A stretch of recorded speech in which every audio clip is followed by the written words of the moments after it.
sou Natanael, sou professor do curso de Engenharia Elétrica e do curso de Engenharia de Telecomunicações aqui na Universidade Federal de Santa Maria. Esse vídeo é para falar um pouco sobre a vida acadêmica e a jornada para se tornar um professor de uma instituição de ensino superior, obviamente sobre o meu ponto de vista e sobre a minha trajetória de vida até o momento. Esse vídeo faz parte da comemoração dos 25 anos do Programa de Educação Tutorial em Engenharia Elétrica da Universidade Federal de Santa Maria. Olá pessoal, tudo bem? Meu nome é Thiago Catani Naidon, eu sou professor da Universidade Federal de Santa Maria, sou engenheiro eletricista, participei do PET durante 2 anos como voluntário e dentre as atividades que eu atuei no PET, muitos contribuíram para a minha trajetória e para eu poder chegar até aqui, até onde eu estou atualmente como professor. E eu vim conversar um pouquinho com vocês a importância de participar do PET e das atividades acadêmicas que elas são desenvolvidas durante o PET, durante a pesquisa, durante o ensino e durante a extensão, a tríade que tanto é comentada.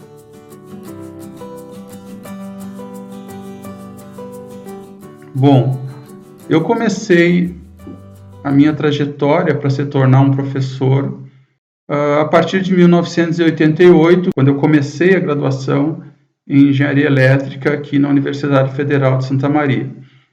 Na época eu não pensava em ser professor, na verdade eu tinha a vontade de trabalhar com eletricidade e eu comecei com essa ideia a partir de um curso de eletricidade que eu fiz na escola Senai, que tinha um convênio com a aviação férrea na época. Era uma escola no final da Avenida Rio Branco, onde se tinha a formação de alunos com base em mecânica, metalurgia e eletricidade. E eu fiz então o curso de eletricidade, foi um curso de 3 anos. Depois que eu terminei esse curso, eu vim para o Colégio Técnico Industrial, aqui na Universidade Federal de Santa Maria, onde eu fiz o curso de eletrotécnica. Terminando esse curso, então, de eletrotécnica, eu fiz o vestibular para engenharia elétrica e, em 1988, eu comecei a minha graduação em engenharia elétrica aqui na universidade. Durante a minha graduação, eu fiz um estágio no Núcleo de Estudos Aeroespaciais, NEPAI na época, e hoje é o Laboratório de Ciências Espaciais de Santa Maria. E nesse estágio eu comecei a me interessar pela parte de telecomunicações, né, mais especificamente as telecomunicações via satélite. Então, durante o decorrer do curso, à medida que eu seguia para o final do curso de engenharia elétrica, eu comecei a procurar outras universidades onde eu pudesse fazer a pós-graduação na área de telecomunicações. E em 1994 eu comecei o mestrado em engenharia de telecomunicações na Universidade Estadual de Campinas, a Unicamp. E em 1996 comecei o doutorado também na Unicamp e terminei em 2000. E eu tinha a intenção de ir para o mercado de trabalho. E então eu fiz uma entrevista na empresa Ericsson, que é uma empresa que trabalha com telecomunicações. E essa entrevista foi uma entrevista feita via telefone, em inglês. E eu fui selecionado para trabalhar na parte de telefonia celular, desenvolvimento em CDMA, que é uma tecnologia de comunicação de telefonia celular. E eu fiquei então até o início de 2002 trabalhando com CDMA. Na verdade, a Ericsson resolveu não implantar ou não continuar com essa tecnologia aqui no Brasil e levou todos os laboratórios de desenvolvimento para os Estados Unidos, E eu tive a oportunidade de trabalhar na cidade de Boulder, no Colorado, mas não achei vantajoso na época, então submeti meu currículo para a universidade particular em Minas Gerais, a Universidade Vale do Rio Doce. E então, no início de 2002, em março de 2002, eu comecei então a trabalhar na Universidade Vale do Rio Doce, nos cursos de engenharia de telecomunicações e no curso de engenharia elétrica. Eu fui coordenador do curso de engenharia de telecomunicações e depois do curso de engenharia elétrica, e foi uma experiência bastante importante na Universidade Vale do Rio Doce, porque havia vários alunos que vinham estudar na universidade do leste de Minas Gerais, e o pessoal era bastante fraco na parte de cálculo e física, então o pessoal tinha que fazer um nivelamento para conseguir cursar os cursos de engenharia elétrica e engenharia de telecomunicações, né? Eu fiquei então na Universidade Vale do Rio Doce até o final, novembro de 2005, e a partir daí eu tentei voltar para o mercado de trabalho e eu fiz uma entrevista, tentei um contato com o Centro de Estudos e Sistemas Avançados de Recife, o CESA, que era um centro que trabalhava também com aplicações na área de telefonia celular. E também, na mesma época, eu fiz um concurso aqui na Universidade Federal de Santa Maria para a área de telecomunicações. Então, no final, eu não acabei fazendo um acerto de salários lá com o Centro de Estudos e Sistemas Avançados de Recife e acabei passando no concurso aqui em Santa Maria com a minha família. Meus pais moram aqui, vim para Santa Maria para a universidade, aí eu já tinha um pouco de experiência com aulas no ensino superior, né? Porque na Universidade Vale do Rio Doce acabei fazendo cursos de didática e bastante experiência dentro da sala de aula, com disciplinas como eletromagnetismo, eletrônica e antenas e telefonia celular. Aqui em Santa Maria eu comecei então, na verdade, em 2006, no início de 2006, e também acabei me envolvendo com a coordenação do curso. E em 2010, então 2010, 2011, eu fiquei na coordenação do curso de engenharia elétrica. Aqui em Santa Maria, logo que eu cheguei, em 2006, eu fiz um curso de didática no Centro de Ciências Rurais, se não me engano, onde a gente discutia algumas técnicas de sala de aula, alguma bibliografia. Foi bastante importante, né, para a formação como professor também. Bom, na coordenação da engenharia elétrica eu fiquei até 2015, quando eu saí, início de 2016, para fazer pós-doutorado na parte de radares. Então, em 2016, fiquei estudando na tecnologia de radares na Suécia. Fiquei todo o ano de 2016 e em 2017 eu retornei e fiz a seleção para tutor do PET de Engenharia Elétrica. Na época, o professor Alexandre Campos havia se aposentado, então acabei fazendo a seleção para tutor do PET de Engenharia Elétrica. Então, mais ou menos essa é a minha trajetória acadêmica até o momento. Nessa trajetória, a gente vem tentando conseguir um pouco mais de experiência, né, para transmitir o que a gente estuda na parte de engenharia de telecomunicações. Dentro do PET, eu estava no terceiro semestre, fiquei até o sexto, sétimo semestre, quando eu encerrei a minha participação. E dentre esse tempo que eu participei, eu fiz bastante atividades no PET e eu também participava da pesquisa. O grupo de pesquisa que eu trabalhei durante toda a minha iniciação científica foi o GMicro, onde eu atuei com microeletrônica analógica, junto com o professor César Ramos Rodrigues. E nesse tempo eu conciliava as atividades do PET e as atividades de pesquisa no grupo de pesquisa. Além disso, no PET, na época, nós desenvolvíamos um projeto de pesquisa denominado Automação Residencial, que foi um trampolim para a formação da empresa em que eu era sócio e contribuiu para a minha carreira profissional inicialmente, logo que me formei. Sempre tive a pretensão de participar da docência, das atividades que envolviam docência no PET, como tutor júnior, como os PADs, programas de apoio à disciplina que nós desenvolvíamos na época. Lembrando que eu era voluntário, mas eu participava ativamente. E nesse meio tempo, eu já tinha o interesse pela docência, já tinha o gosto pela atividade docente, e isso só contribuiu mais e mais com a participação do PET. Por quê? Porque nesse sentido nós tínhamos atividades que envolviam ensino, apoio aos alunos, aos colegas que vinham posteriormente a nós.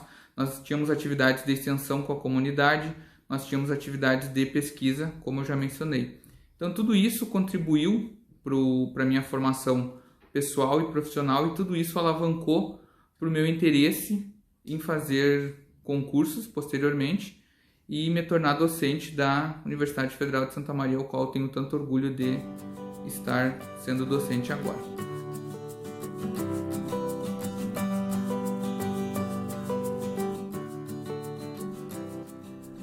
A área que eu atuo atualmente no Colégio Técnico Industrial é a área de eletroeletrônica, mas atualmente estou participando mais especificamente na área de instalações elétricas. E esse concurso que eu prestei, ele é um concurso mais generalista, ele tinha conhecimentos que envolviam desde eletrônica e telecomunicações.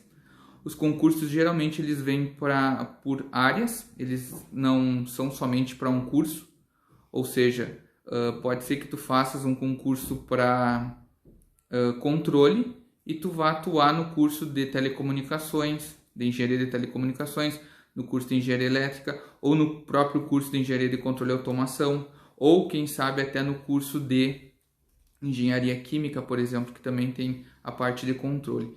Então, os concursos eles são por área, por setores.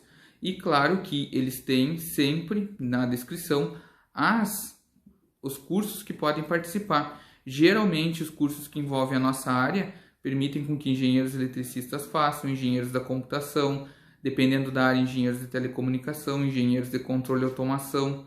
Então, todos esses profissionais eles podem participar porque a nossa área correlata à área deles, né? Ou seja, os cursos eles são, como a gente fala, co-irmãos.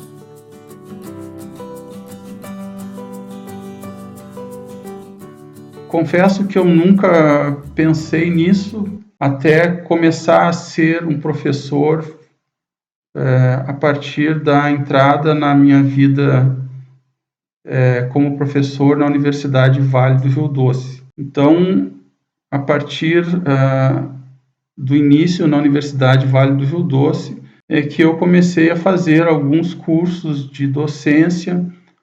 Havia dificuldade dos alunos, principalmente na parte de cálculo e física, e como professor a gente poderia fazer para ajudar esses alunos a vencer essas dificuldades.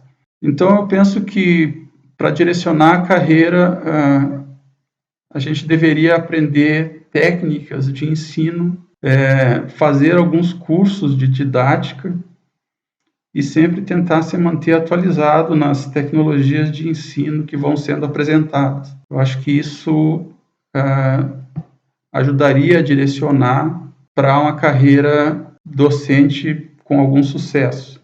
Mas eu acredito que para ser um bom docente, um pouco de experiência profissional no mercado de trabalho, também você fazer uma pós-graduação em uma instituição diferente daquela que você fez a graduação, se possível num outro estado, num outro país, pode te ajudar a enriquecer mais a instituição onde você vai trabalhar como docente. E é sempre bom fazer isso, ter essa experiência fora, porque você tem contato com pessoas diferentes, culturas diferentes, outra forma de pensar, que te ajuda a ter um parâmetro para decidir o que poderia ajudar e o que poderia não ajudar dentro da tua carreira profissional e da instituição que você está trabalhando. Eu acredito que a formação em engenharia elétrica no nosso curso, ela é bastante abrangente. Ela nos prepara tanto para a academia, ou seja, para a formação para concursos docentes, quanto para empresas. O que difere, na minha opinião, atualmente, antigamente muito se falava que quem queria fazer pós-graduação em nível de mestrado e doutorado, ou seja, stricto sensu, queriam ir para a academia, ou seja, queriam ser docentes, pesquisadores. E quem somente tinha graduação ou pós-graduação lato sensu, que é a especialização, poderia ir para as empresas, ou seja, para o mercado de trabalho empresarial.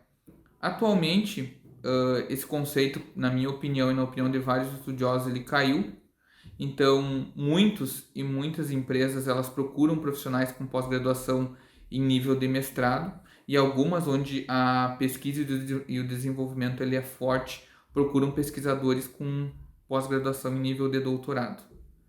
Porém, ainda tem esse conceito de que quem faz doutorado, no Brasil, infelizmente, as pesquisas com nível de doutorado, ou seja, os pesquisadores para empresas com nível de doutorado ainda não é uma coisa recorrente, ou seja, não é uma coisa diária, apesar de existir, mas o percentual é menor. Então, o que difere hoje a preparação, na minha opinião, até nível de mestrado, todos estão em pé de igualdade, seja carreira para trabalhar no setor privado em empresas, ou seja, para trabalhar como docente. O doutorado, na minha opinião, é que faz diferença atualmente. Quem pretende seguir a carreira acadêmica, ser docente, deve fazer doutorado. Nesse sentido, porque a maioria dos concursos, e isso, digamos que mais de 80%, eles pedem o requisito para entrada no serviço público para docente em instituições públicas, doutorado.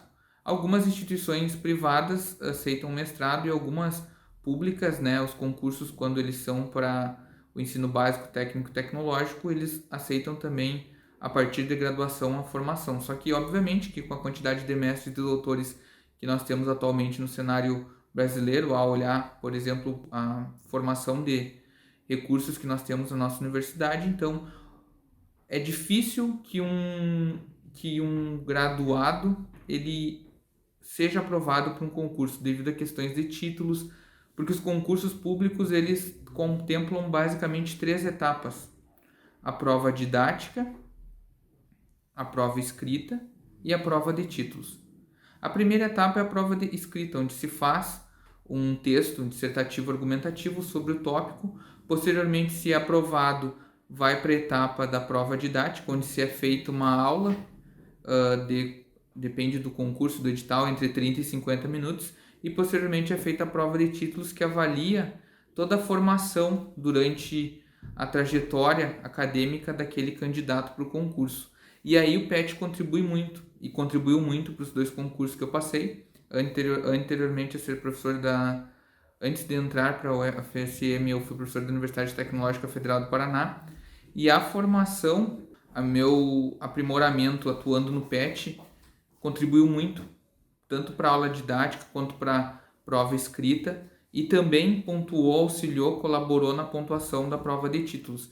Então eu vejo que hoje a importância maior e a distinção maior se dá no doutorado, e o resto é praticamente igual a nível Brasil. Claro que, dependendo do país ou do setor que vai se trabalhar, a pesquisa, obviamente, ela vai valorizar também doutores.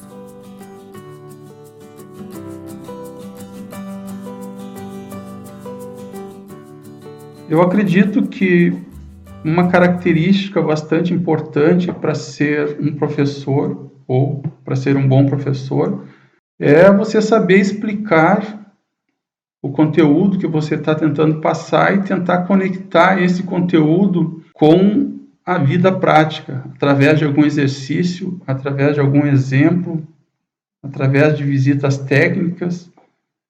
Na verdade, isso é uma função é um processo bastante complicado em engenharia elétrica, onde a gente tem uma base muito forte de matemática e física. e às vezes fica difícil imaginar como as coisas funcionam. Uma outra característica que eu acho bastante importante é você conseguir, como professor, avaliar a turma e verificar que o que você está sendo passado não foi entendido. E você ter recursos para conseguir explicar de outra forma. Não é uma coisa muito fácil, porque isso te exige uma didática, te exige um conhecimento da disciplina que você está tentando passar. Para mim, um bom professor é aquele professor preocupado com os seus alunos, preocupado com os métodos avaliativos, preocupado com as metodologias de ensino e aprendizagem, preocupado com garantir o bom êxito do aluno. Não somente aquele professor que está preocupado em ministrar sua aula e preocupado em como dificultar eventualmente as avaliações. Óbvio que tudo tem um nível, né? As avaliações elas devem ter um nível de forma a mensurar o aprendizado do aluno. Só que eu acho que somente provas não é o suficiente. Eu acho que a metodologia de ensino, a forma avaliativa, a forma como vai mensurar esse conhecimento, esse conceito que o aluno aprendeu, ela pode ser diversificada com trabalhos, com atividades avaliativas propostas em aula, com seminários. A forma avaliativa ela deve ser diversificada e acho que isso é um ponto inicial para ser considerado um bom professor. Além disso, estar disponível para os alunos, fazer plantão de tirar dúvidas, ser cordial com os alunos, se preocupar com o índice de desenvolvimento da turma, se a maioria da turma está conseguindo acompanhar, ter uma preocupação e ter um zelo como um todo, eu acho que isso torna um professor como um bom professor. O PET ele foi muito importante porque ele abriu portas para que eu pudesse desenvolver algumas habilidades, dentre as quais a oratória, a forma de me expressar, a docência, a organização, a didática, a forma de ensinar os colegas, a forma de me expressar perante ao público. Tudo isso foram grandes aprendizados que eu tive no PET e que, junto com o conhecimento técnico, vieram a somar na minha formação. Além disso, para que a carreira docente ela tenha êxito, eu acredito que deve-se amar a profissão. Ou seja, deve-se sentir prazer em estar frente a uma turma de alunos, deve-se ter boa vontade, disposição, deve-se planejar aquilo que quer fazer com os alunos, quais são as atividades, usar de metodologias, buscar aprimoramento com relação à docência, porque nós engenheiros nós temos uma carreira tecnicamente sólida, porém do ponto de vista de ensino-aprendizagem nós somos fracos.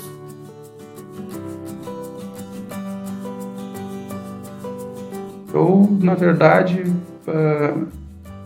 não tenho uma noção exata do que seria um professor de sucesso, mas com certeza se eu chegasse na sala de aula e dissesse que nós estamos desenvolvendo uma tecnologia e para desenvolver essa tecnologia nós estamos criando uma empresa, né? E essa empresa vai precisar de dezenas de pessoas e com essa tecnologia a gente conseguisse publicar artigos úteis que permitissem o desenvolvimento, né, do país e da própria tecnologia, eu me sentiria bastante satisfeito e acredito que teria um sucesso na carreira, né? Na minha opinião, ser um professor de sucesso está diretamente atrelado a ser um bom professor. Porque o bom professor, ele vai ganhar admiração, ele vai ganhar respeito, ele vai se sentir valorizado pelos alunos. E na minha opinião, isso é ser um professor de sucesso. Um professor em que os alunos respeitam, em que os alunos admiram, em que os colegas também te respeitam pela tua boa atuação frente aos alunos, em que tu tem sucesso no ensino, eventualmente vai colaborar no sucesso na pesquisa, projetos de extensão também podem colaborar para o sucesso, ou seja, todas as atividades que elas compõem, como já citei anteriormente, a tríade ensino, pesquisa e extensão, elas podem tornar sim um professor como um professor de sucesso.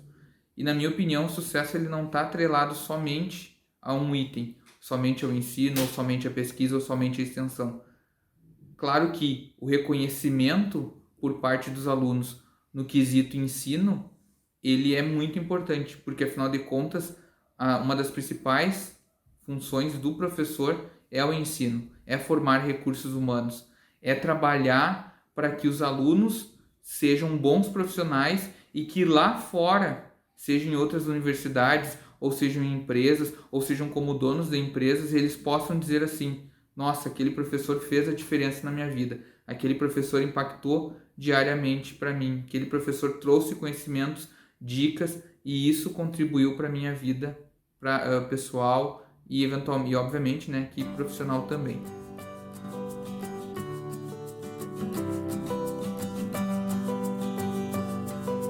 E em toda essa trajetória, na verdade, assim, o que foi mais importante foram as pessoas que a gente acaba conhecendo, né? E essas pessoas acabam te ajudando a tomar decisões.